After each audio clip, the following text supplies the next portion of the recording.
Hello, my name is Catherine, and today I'm going to show you how to get access to your BOL and labels for a pallet order on the Lazr platform. So once you get to this page, the checkout page, just confirm that all of the information entered is correct. Once it is done and you want to go ahead and book the shipment, just click on book shipment.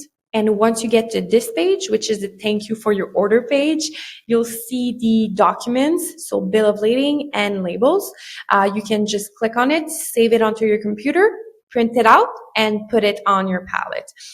If ever you exit this page by mistake, just go back to the order list, find the order, click on it, order details, and then you see you have a tab here that says documents, and you'll find right away your bill of lading and your labels. Just so you know, most of our carriers are API based, which means you'll have access to your BOL and labels right away, but some of them are not, which means that somebody from the operation team needs to do a manual entry on the order to get you to have your labels and BOL.